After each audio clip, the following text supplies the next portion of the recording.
কিন্তু এক শ্রেণীর মুসলমান তা মানতে নারাজ। কেন নারাজ?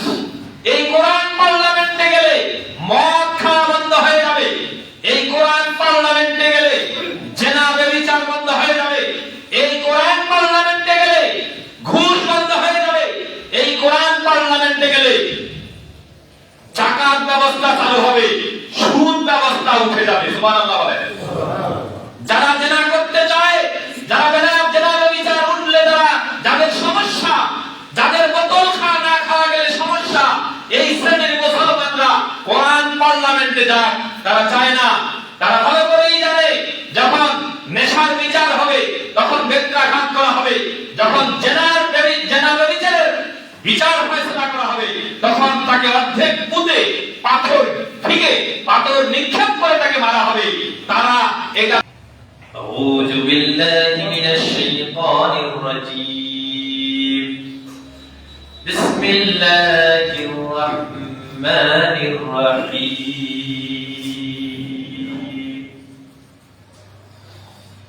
হুয়াল্লাযী ইউনাজ্জিলু আলা آيات بينات ليخرجكم من الظلمات إلى النور وإن الله بكم لرؤوف رحيم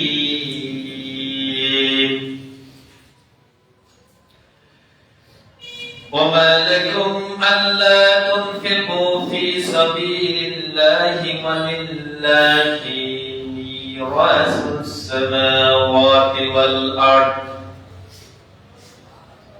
لا يستوي منكم من أنفق من قبل الفتح وقاتل أولئك أعظم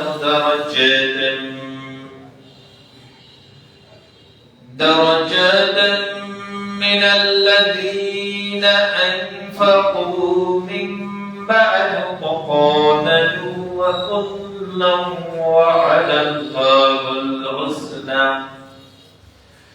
والله بما تعملون خبير.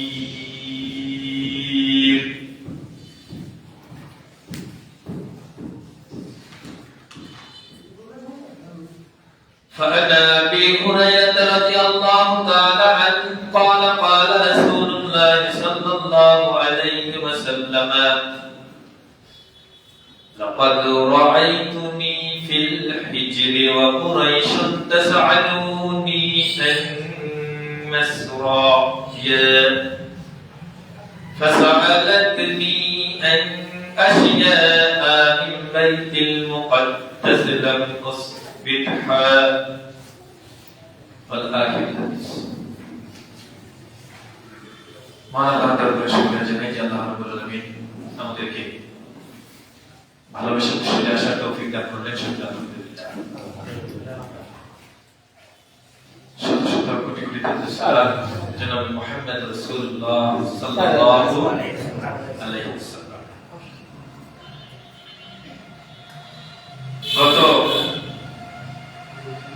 প্রায় ৩-৪ জুমা আলোচনা হয়েছে কারিয়ার সূরা কারিয়ার উপরে। তার সারমর্ম বৈশিষ্ট্য ছিল যে ইয়াউমুল কিয়ামা, কিয়ামতের মাঠ। ইসরাফিলের ফুঁক শেষ হওয়ার ৩য় নম্বর ফুঁক দেওয়ার সাথে সাথেই কিয়ামতের মাঠ সংগঠিত হবে, সবাই সেখানে পুনরুজ্জীবিত হবে, ঠিক না? এটা বিশ্বাস কি আমাদের আছে? তারই ধারাবাহিকতায় আজকে থেকে শুরু হচ্ছে সূরাতুল হাদীদ। সূরাতুল হাদীদ, হাদীদ মানে কি বলেন তো? হাদীদ মানে লোহা। আল্লাহ রাব্বুল আলামিন বলেন আনজালনাল হাদীদ, আমি লোহা অবতীর্ণ করেছি। কি করেছি? অবতীর্ণ করেছি। অবতীর্ণ কি হয়? অবতীর্ণ বলতে কি বোঝা যায়? ওয়া আনসালনা মিনাস সামাই মাআন فأخرج به من الثمرات رزقا অর্থাৎ আকাশ থেকে আল্লাহ তাআলা মেঘমালার মাধ্যমে পানি বর্ষণ করেন, আর সেই পানিতে জমি উজ্জীবিত হয়ে পরিপুষ্ট হয়ে শস্য দানা বের করে ফল ফলাদি আমাদের জন্য খাদ্যের জন্য আল্লাহ তাআলা ফল ফলাদি বের করেন। সুবহানাল্লাহ। আনজালা দ্বারা বোঝানো হয়েছে যে উপর থেকে যেটা নিচের দিকে ধাবিত হয়। কোরআন কি অবতীর্ণ হয়েছে না? এই কোরআন কোথায় ছিল? এই কোরআন ছিল লাওহে মাহফুজ। বাল হুয়া কুরআনুন মাজিদ ফি লাওহে মাহফুজ। এই লাওহে মাহফুজ থেকে আল্লাহ রাব্বুল আলামিন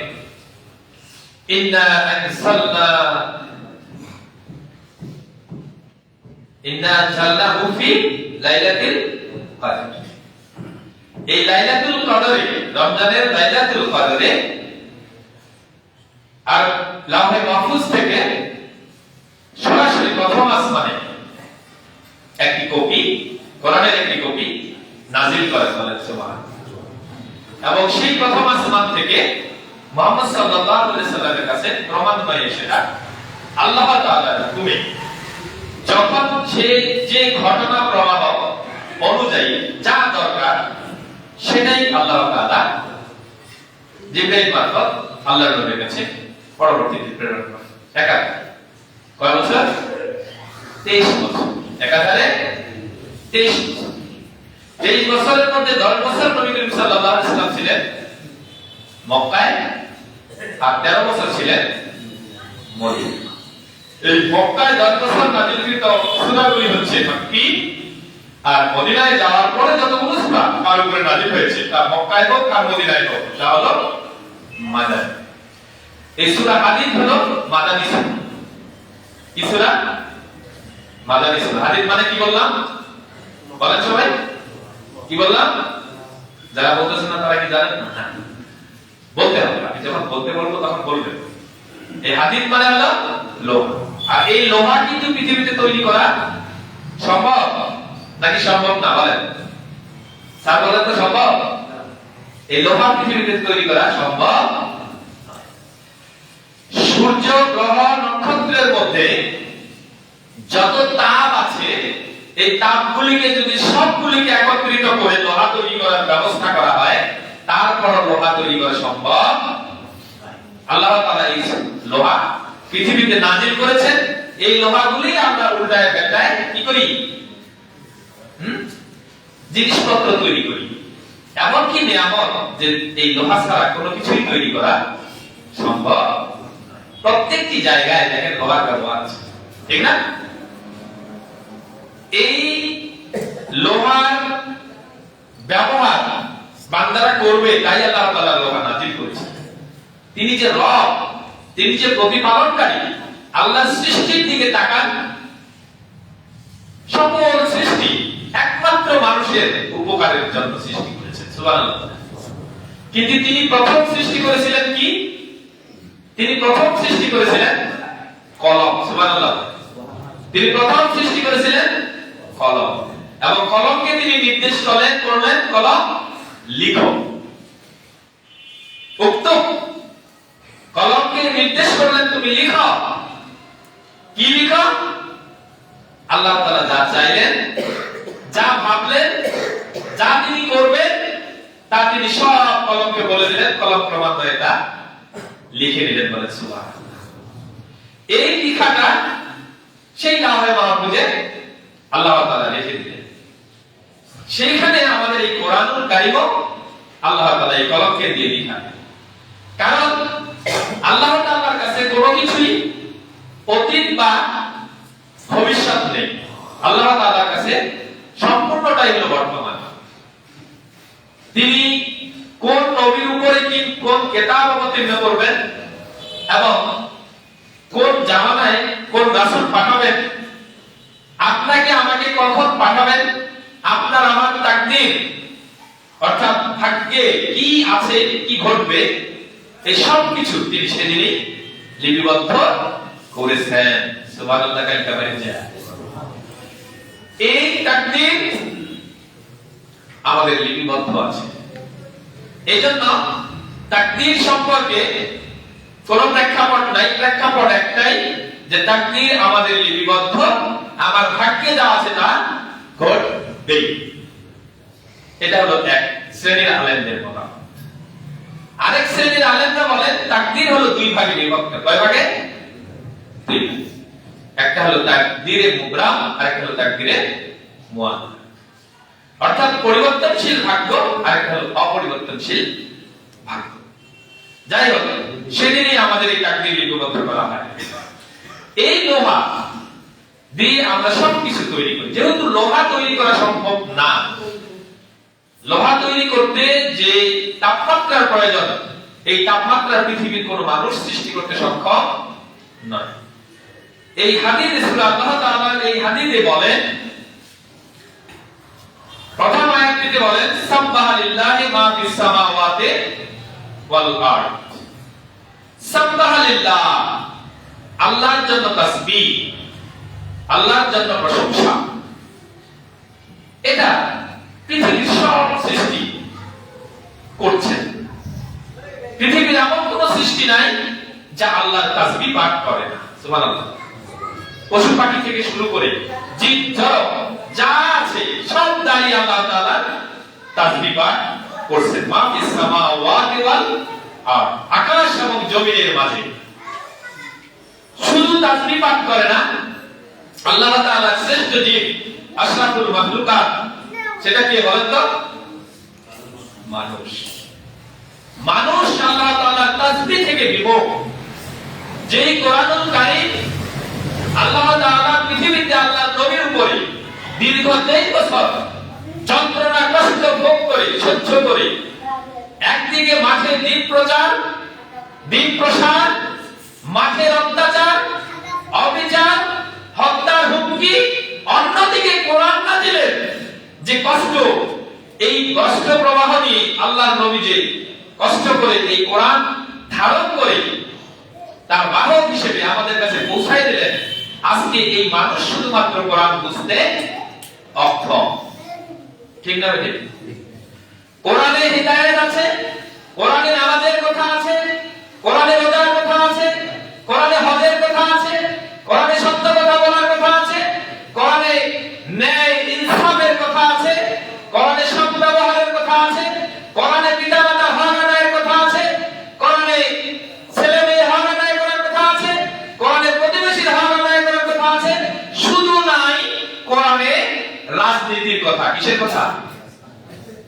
রাজনীতির কথা শুধু কোরআনে নাই।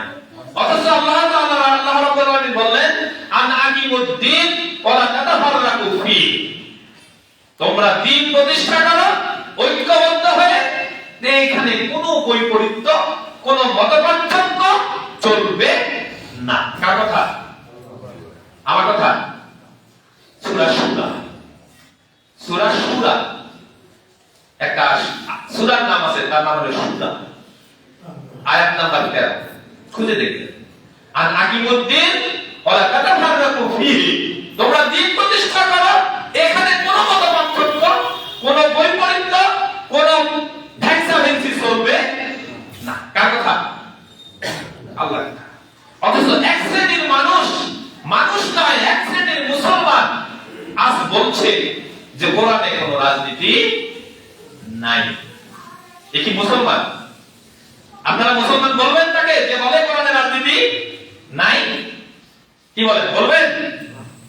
বলেন। অথচ আল্লাহ তাআলা সৃষ্টির আকাশ এবং জমিন বলছে মা ফিস সামাওয়াতি ওয়াল আরদ, পৃথিবী এবং জমিনের মধ্যে যা আছে সব তাসবিহ পাঠ করছে আল্লাহ। ওয়া হুয়াল আজিজুল হাকীম, তিনি হচ্ছেন মহা পরাক্রমশালী, তিনি হচ্ছেন সকল রাজার রাজা, শ্রেষ্ঠ রাজত্ব তার। তিনি দিনকে রাতে প্রবেশ করেন, রাতকে দিনে প্রবেশ করেন। ঠিক না? তিনি জীবন্তকে মৃত করেন, মৃতকে জীবন্ত করেন। তিনি সৃষ্টি করেছেন দুনিয়া 6 দিনে এবং এই দুনিয়া তিনি একদিন শেষ করে দেবেন। তিনি আউয়ালু, তিনি আখির, তিনি জাহির, তিনি বাতিন। তিনি প্রথম ছিলেন যখন কিছু ছিল না, তিনি শেষে থাকবেন যখন কেউ থাকবে না। ঠিক না বেঠিক? তিনি প্রকাশ্য, তিনি গোপন। প্রকাশ্য কি হবে? কোরআন কি আল্লাহ তাআলার বাণী না? আল্লাহ তাআলার কথা না? আল্লাহ তাআলার কালাম না? যিনি কোরআন তিলাওয়াত করেন তিনি মূলত আল্লাহর সঙ্গে কথা বলেন। কার সঙ্গে কথা বলেন? আপনি যখন নামাজে দাঁড়ান আপনি কার সামনে দাঁড়ান? বলেন, কার সামনে দাঁড়ান? আল্লাহর সামনে। আপনি যখন সিজদা দেন কার পায়ে সিজদা দেন? আল্লাহর পায়ে সিজদা দেন। আপনি যখন কোরআন তিলাওয়াত করেন সালাতের মধ্যে কার সঙ্গে কথোপকথন হয়? মেরাজ, মেরাজুল মুমিনিন। as-সালাতু মেরাজুল মুমিনিন। মুমিনদের জন্য সালাত হচ্ছে আল্লাহর সঙ্গে দিদার, আল্লাহর সঙ্গে সাক্ষাৎ। বলে সুবহান। এই কোরআনুল কারীম প্রকাশ্য, তিনি জাহির, তিনি বাতিন। তিনি প্রকাশ্য, তিনি গোপন। সেই আল্লাহ বলছে তিনি পরাক্রমশালী, অতিশয় বিজ্ঞ। তিনি সবকিছু জানেন। আপনার অন্তরে আপনি মনে মনে কি ভাবছেন সেটাও তিনি জানেন, আর আপনি প্রকাশ্যে যা করছেন সেটাও তিনি জানেন। তার অজানা কোনো কিছুই নেই। সেই রব্বুল আলামিন বলছেন, আমি 9 নম্বর আয়াত তেলাওয়াত করেছি। সেই আল্লাহ রাব্বুল আলামিন বলছেন, হুয়াল্লাযী ইউনাজ্জিলু আলা আবদিহি। তিনি সেই সত্তা, তিনি সেই রব, তিনি সেই মহান আল্লাহ যিনি নাযিলু অবতীর্ণ করেছেন আলা আবদিহি, তার বান্দার উপরে, তার দাসের উপরে, তার গোলামের উপরে, তার রাসূলের উপরে আয়াতিন, নিদর্শন।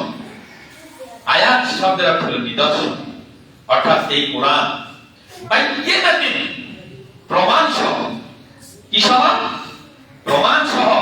লিইউখরিজাকুম, তোমাদেরকে বের করার জন্য, তোমাদেরকে বের করার জন্য, মিনাজ যুলুমাতি, অন্ধকার থেকে, ইলা নূর, কোন দিকে?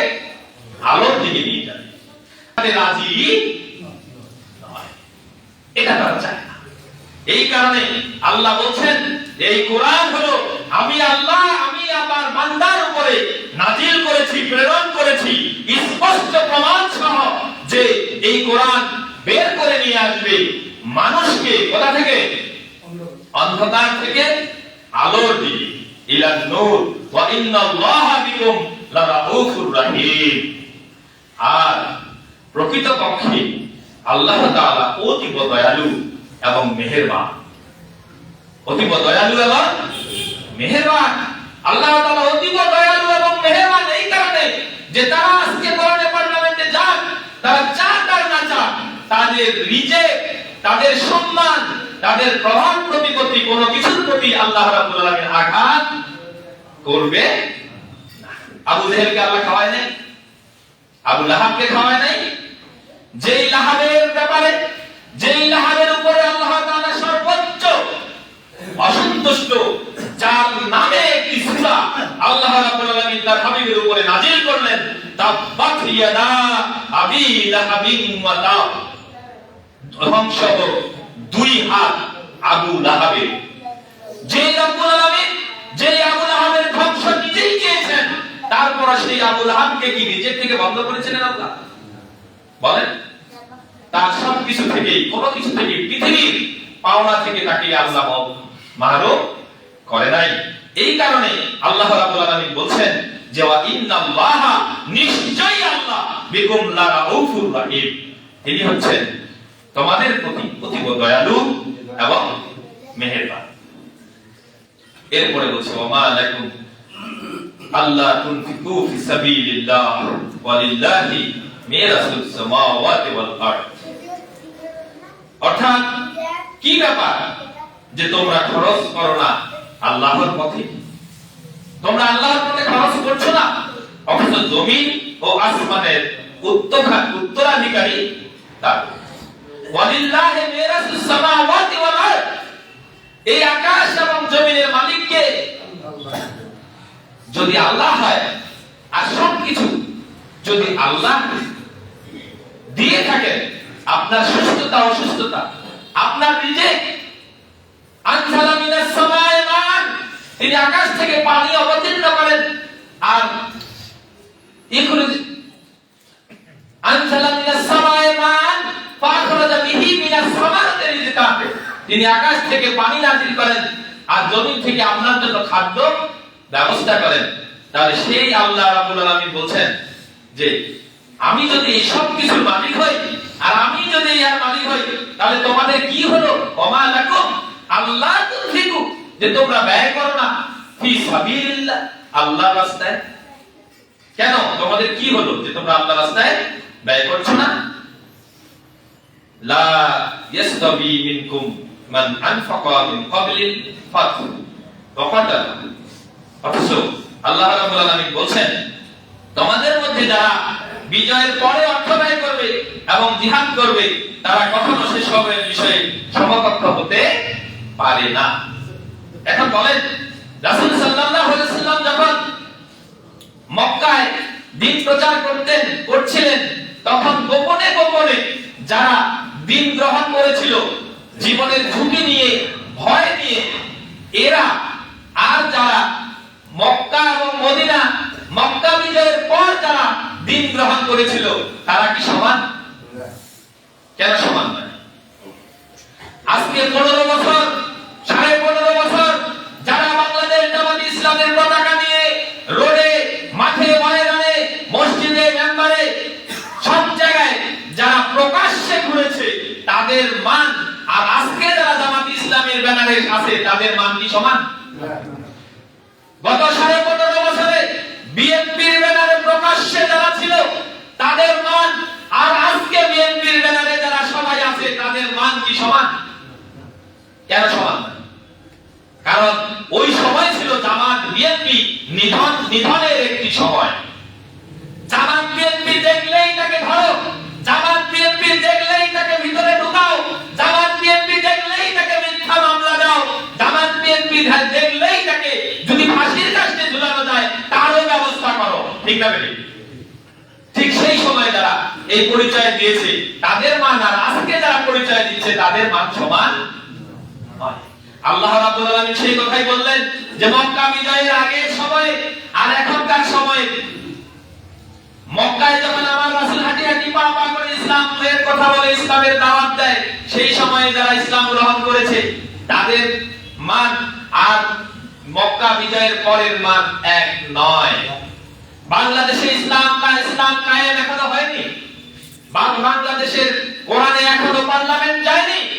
এই পার্লামেন্ট যাওয়ার জন্য, এই কোরআনে শাসন, ইসলামের শাসন বাংলাদেশের পার্লামেন্টে কায়েম হওয়ার জন্য আজকে যারা জিহাদ যুদ্ধ করবে, কালকে যখন বাংলাদেশে হুকুমত প্রতিষ্ঠা হবে, ইসলামের কোরআনের রাজ প্রতিষ্ঠা হবে, তখন যারা ইসলামে দীক্ষিত হবে, তাদের মান কি সমান থাকবে?